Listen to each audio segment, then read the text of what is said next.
Today is an amazing day. How about for the rest of y'all? Is today a pretty interesting day that you're just pretty satisfied with, pretty interested with feeling like you got what it is that you wanted and being able to do what it is that you wanted to do? Very interesting to be able to live a life like that when you stop to worry about all the race of everything that's going on out there, where you just start to focus more on just a more simple way of living, a more simple way of being, a more simple way of understanding that. I'm telling you, your abundance is right in your hands already. That you don't need to fight so hard to try and get more of it. You don't need to fight so hard to get what it is that you think that someone else is trying to tell you is that greatness. That you already have it. It's already inside of you. And today is the day that I want to be able to express and share that and show that what you have is more than enough. And what you think you need to be able to make yourself happy, it's not going to make you happy. Because if you're not happy now, you're not going to be happy with it later. My name is Mark Anthony Dubose Jr. and I was born July 4th of 1986. Today, I don't know, I just came out in this field and I started to look around and started to notice that all these sunflowers right here, they grow amazingly large. And it's something very interesting because it's not like I put them there, but I do put the seeds out. I put the seeds out for the birds, the wild birds to be able to eat. And the wild birds have put it inside of them to make sure that they have planted them around all over the place. You know what's interesting about these wild birds? That they put them in a place that's the best place for it to grow, the best place for it to be. Johnny Down. The best place for it to be able to have the best chance of being able to succeed and being the biggest, most possible. The birds understand where to sow their seeds to make sure that they're going to have a long-lasting level of food for them in the future. That they put in one seed to make sure that in the future there's going to be thousands of them to come. It's something that is just super fascinating to me, that we as human beings, we struggle to try to do such a thing. That we struggle to have one thing to turn into thousands with any and everything that we have and that we do on this planet. But yet, a simple bird that is simple, it's nowhere near as complex and intelligent as what we are as humans. It's able to do something just absolutely fantastic. It's going to be interesting to see this specific plant here grow because it's kind of, there's a couple around with it, but it's going to end up being about 8 feet tall. It's going to be an absolutely beautiful thing. An absolutely beautiful thing to be able to have out here, especially where the big chicks are at, so to be able to have a food source for them as well. And they're just scattered out in the most strategic places where it's like these little valleys where the water just flows in. It just really puts a lot of thought in me. Puts a lot of thought in me about the fact of, if God has allowed that to happen for these wild birds, why would you think that he wouldn't take care of you, knowing that he's got something set up for you? That maybe not right now. Maybe he gave you that seed right now. And he gave you that seed to put somewhere. And he gave you that seed to put somewhere that is very, very valuable in a way that it's going to be able to grow like crazy. It's going to be able to give you the abundance like crazy. It's going to be able to do what it is that you are going to need in the future. But right now, it's a simple seed. It's a small, tiny little seed. It's a seed that's kind of almost in reality insignificant. But God has given us all something like that inside of us, that once we start to pay attention to it, once we start to work upon it, once we start to just sit back and even watch it, realizing that that's what it is, you're going to see some amazing, great things out here. Because the bird that laid this one seed, he's got enough to feed his family with this one plant. Because then this one plant, some of the seeds are going to fall. And then when those seeds fall, he turns one seed into multiple seeds that fall. And then this whole place can end up being consumed and take over. And I'll probably have to go to another location where that's already happening. That it's just taking over, where it's just sunflowers everywhere. It's such an amazing thing to be able to see. So that's something that I've just come to realize, like, that's the power and that's who God is to me. That maybe right here today, he gave me that seed. And it's not for me to try to rush that seed, because it's not going to just manifest any faster. It needs to be worked upon. And that's could even be my own self, that I need to be worked upon. I need to be making sure that I'm taking care of myself. I need to make sure that I'm growing into the right direction. I need to make sure that I'm taking care of all the little basic needs and all the problems and all the issues and all the situations that's going on with me in my own mental game, to make sure that I can be able to flourish into being something great, so that I can give back to my family, and other people's families, and be able to just over-consume everything that I'm able to be around, be able to communicate with. Such an interesting thing, because today I want to read something in the book of the 1 Peter, the 3rd chapter, all the way down to the 8th verse. And it's interesting. See, we're going to talk about the stuff above this, maybe tomorrow. Because stuff above this is something that we're struggling with in this nation. But if you really want to read that up front, read the 1 Peter, the 3rd chapter, the 1st verse. where it says, wives, in the same way, submit yourselves to your own husband. And that's such an interesting subject because that word submission is a tricky one. And we as today's society like to use it in such a disturbing, disgusting way. But I want to go down to the 8th verse. When it says, before I read this, I got to say, God, thank you.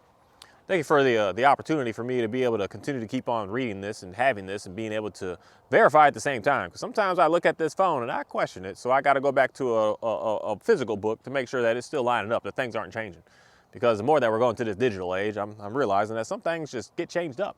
Like today, I just realized like even the name of the Fort Hood up the street, it's a whole new name now. So I don't even know what to call it at this point. But for some reason, I'm probably going to always be stuck with saying that.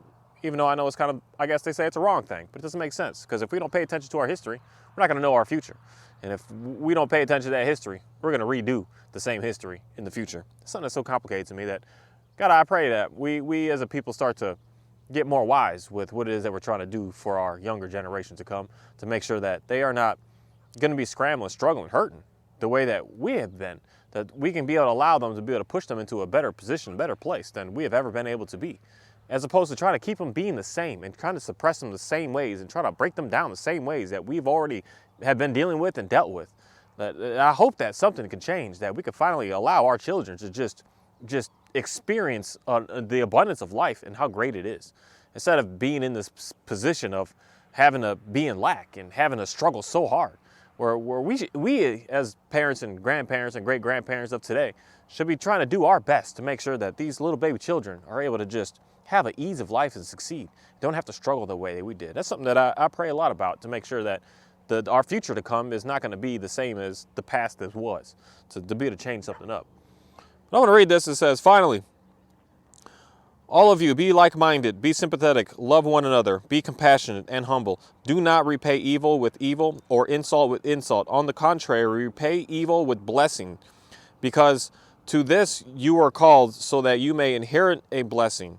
For whoever would love life and see good days must keep their tongue from evil and their lips from deceitful speech. They must turn from evil and do good. They must seek peace and pursue it. For the eyes of the Lord are on the righteous, and the ears of the attentive in their prayer. But the face of the Lord is against those who do evil. And this whole thing just continues to keep going on about the whole concept of making sure that get out of the evil, people. Get out of the hate. Get out of the slandering. Get out of the jealousy. Get out of the rage. Get out of the just wanting to destroy just so that you can have. Because there's enough out here for all of us to be able to have. And it's for us to be able to just get out of all that hate and all that evilness, so that we can actually see what it is that we do have, that it's for us. Because I'm telling you, or let's get down. A lot of things that we have that we're doing is we think that we want what someone else has, as opposed to just figuring out what it is that we actually want, we actually need, that we actually desire. Instead of thinking like, that looks cool, that looks awesome, and just saying to yourself, what is it that I truly think that I like and I want to keep on pursuing? Because in most cases, we run into the situation that you're paying so much attention to that you get it and you realize it still doesn't make you happy. It still doesn't satisfy you. It still doesn't bring the joy to you that you actually were looking for, because it just wasn't for you. It just wasn't at all for you. And it's something that I've just come to realize, is especially what I do on a day-to-day basis today, of majority of the world is still going to look at it and say, no, I don't like that. I don't care for that. It's cool, but I like it and I really care for it. And it really brings such a high level of fulfillment to me to be able to do what it is that I do. Even just look at these baby chicks back here. I don't know why I still consider them baby chicks in reality. I don't care how big they get. They just babies. But just to see that just brings such just happiness and joy to me. But the next person sees an extreme amount of work, extreme amount of chaos, extreme amount of just destructiveness. Just they got everything negative to say about it. And for me, I'm not going to come at that person and say to you, you're wrong, or that's not right. Because that would be me putting evil at something that you think is not so friendly. I mean, some people think that what I do out here, sorry, there's something weird going on in the sky right there. A lot of people look at what I do out here is evil, is ruthless. That I eat and process and raise my own animals for food to be able to consume. That someone would say that that's just absolute evil. And if someone wants to come at me and say that, I'm not going to come at you with a high level of hate and a high level of evil back at you. I'm just going to say, you know what, that's cool. That's awesome. That's amazing. And if you don't appreciate it, you don't like it, kind of like look that way. Because I'm going to keep on doing what it is that I'm doing over here on this side. And it's something that is just very interesting that I don't understand why we can't do that. You sit and marinate yourself in it. You watch something on a television screen and you see something that's just like enraging you. It's just making you so mad. But it's got nothing to do with you and anything that goes on with your life. But you're watching it and you're just making yourself madder, madder, madder. And you want to stand up and try to do something about it, but yeah, it has nothing to do with you. And then you actually try to stand up and do something about it, and you're just putting all this evil out there. You're putting all this hate out there, as opposed to just realizing that actually has nothing to do with me. Why am I forcing myself and putting myself into that? Why am I getting myself further into that when it's not actually doing anything for me? I don't understand why we do this as a people, as opposed to just like seeing what they're doing and saying, you know what, I don't agree with that, but I'm going to go over here and do what it is that I do, because I guarantee you this one thing, that you don't agree with me over here, but I don't agree with you over there. Well, I'm not going to come at you and try to disagree with you and try to argue with you and try to battle with you. I'm just going to let you do what you got to do, because you think that that's what's best that you got to do. And the way that you handle and take care of what it is you take care of, it just is what it is. I mean, there's even another side of that. Some might not even be like, oh my goodness, you even eat that. But someone might say, you raise them outside, dude. That's wrong. You can't do that. They need to be in a barn. They need this. They're not going to survive. They're going to die. But I can still look at them and just say, they still surviving. They still living. They still doing what they doing. And they thriving. And being to have an abundance, overabundance, that they don't need to rely upon me. Something that I just really appreciate with all my animals is they don't need to rely on me to be able to survive. They can do what they got to do on their own to be able to make it. That's something that's just so fascinating to be a part of. I'm going to change this up real quick so you can take a peek at this background that I got going on over here. It's pretty cool. I don't know if you can really even see it all that great on this this television camera thing. But just something that's very, very interesting that I just noticed is we out here just constantly trying to harm others because they don't do what it is that we do. We're constantly trying to damage others because they don't do what it is that we do. And that's the concept of just putting evil at evil. Because you're mad, then you're going to be mad, and then you're just going to keep on fighting, you're going to keep on battling. You're never going to get to a position or a place that anything's ever just going to be calm and relaxed and being able to be on the same page about anything. You're always just fighting. One person's over here, one person's over there. When you're constantly doing that, you're never going to meet in the middle ground. And we all need to be starting to figure out how to be able to meet in the middle ground, because not everything, everywhere, is in the way of, I don't know if you can see that on there, but that is just phenomenal looking back there. But we're never going to get into the place of being able to live in any sort of peace if we're both on completely different sides and not wanting to even see or even entertain the fact that maybe I hear what you're saying and maybe you're right. Even knowing that a lot of times you know you're wrong, but yet you want to fight it so hard to try to make that other person still believe the wrongness that you're wrong in. And that's what I see going on in the church today. And that's what I see, a battle and a fight and an issue going on with the multiple peoples that I listen to, that both of them now are trying to fight with each other because one's on this side and one's on this side. And I'm like, we don't fight about God like this. We don't fight about the Bible like this. We don't fight amongst each other and quarrel with each other about stuff like this. If we got an issue, we quietly go to that person to say something. Now we don't just put it out a big old blast all on social media and all on the internet for everyone to be able to see to get some sort of like recognition, some sort of hype, some sort of praise or something. I don't get that. I don't get that at all. And it's something that's just going on today more and more with everything, that we can't even get everyone on the same page with what it is they believe in. You believe in Jesus and everyone's like, no, I believe in him this way, I believe in him this way, and I believe in him this way, and this way and this way. And in reality, there's an unlimited different ways. But it's very unfortunate that we can't just, I see what you're saying, man. I see what you're saying, girl. I see what's happening over there, man. I see what you're doing over there, man. And just kind of like, we're okay with it. As opposed to just being in a fight, in a battle, in a destructive way about trying to force someone to do what it is that you do, even if you kind of don't feel 100%. Because that's what I'm going to say to anybody and everybody on this planet today, right here, right now. You don't know 100%. So stop standing so firm and so confident, so just bold about, I know it, I got all the answers. You don't know it all at all. No one on this planet does. And sometimes when someone stands up and speaks, they have this authority behind their speech and their ways that it makes it seem like they just know it all. And that's destructive. And to me, that's evil, because you don't know it all. And you should be stating that pretty much almost every time that you speak, to allow the people to be able to make an opinion and assumptions on what it is that's really going on here. Because when you stand and you speak so strong and just like you just got all the answers and you got it all figured out, you could be manipulating and misleading people. And when you're manipulating and misleading people, that could be very, very, very destructive for the people that you're leading and people that you're trying to be able to get into a better position, because you're feeding them lies. You're feeding them deception. You're feeding them just there's things that you want them to think because it's just the worldview that you have, as opposed to just looking at the actual book and just saying this is just what it is. And if I don't agree with it, I can't just erase a page out and throw it away and burn it and just say that's not part of it no more. Let me move on to what is part of it. It's something that is just very, very toxic for us to keep on doing. Very toxic, very, very ruthless and very evil. And that's something to me that today I have to make sure that when we see evil at us, you're not going to go back at it with evil. You're going to go back at it with praise, with blessings. You're going to give evil a sense of like almost a thank you. Like, thanks for being so ruthless to me, so that I can know what ruthlessness looks like, so that I can get away and move on and do something different with my life. That's something that is just so powerful that we peoples, as all peoples that believe in the Jesus that I know, that I'm not a pastor, minister, a priest. I'm not a Christian, a Catholic, any of that. I'm none of that. I just understand that a being of God has been able to bring something here for me to be able to read a little bit about and get a little information about the concept of bringing a human being here that is mixed with God to be able to do some things for us, to be able to simplify our lives and to be able to help us along our journey here on this planet, as opposed to just being in the wilderness and having no guidance. That's what Jesus is all about, is bringing us guidance on how-tos and what to stay away from and how to be and where not to go and how to think and how to get away from destructive things. And that's something that I would want more people to just, that's what you believe in, let's pursue that. As opposed to, I got the right answers and I know it all and this is the way it is. You don't.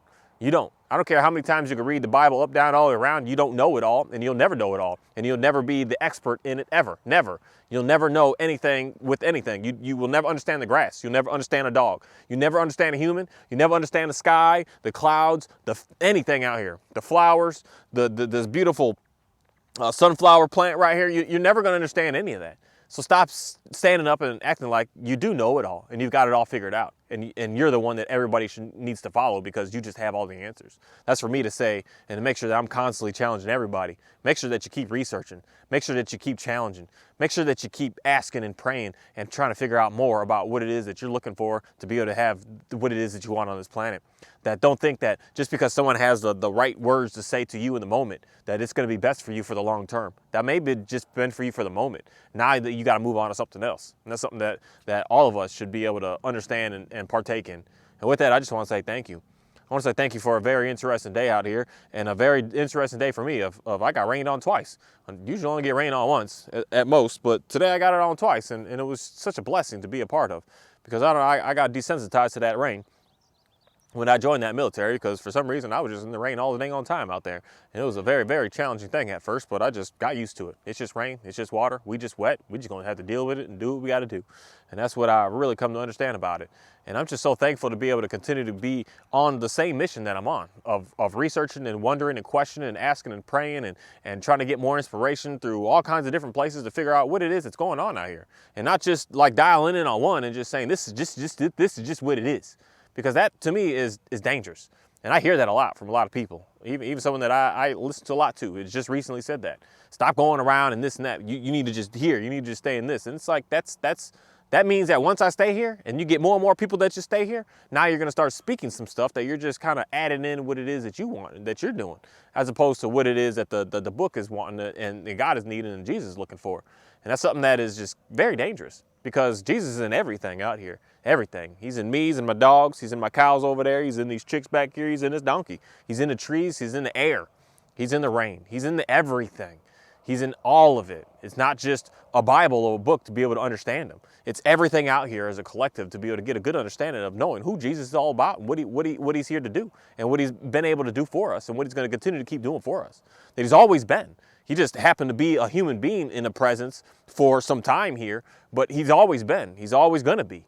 And that's something that a lot of us should really, really understand is if that's the case, then we need to make sure that we're looking at everything, not man-made. Like today, I've been walking on concrete all day. And it's just kind of gets in my feelings a little bit. Like we're not experiencing real life by just being on concrete all the time. But being in the grass and being in the fields and being in the trees and being in the mountains and being in all these places, that's where life is all about. That's where you're going to learn more because this is all out here for us. And it's all out here for a reason for us. And the reason for it is who even knows a whole thing. But I do know more and more I put myself in it, the more I keep learning about myself and learning about people around me, the more and more I just keep on doing that. And it's just such an amazing thing that I want more and more people to just to check it out and try it out. Go somewhere. Go look at a tree. Pay attention to just a single blade of grass. Look at an ant and watch them for a minute and just see like what's going on with that. And it's because it's a beautiful thing, and it's going to teach you a lot about yourself. I just guarantee you that. Thank you.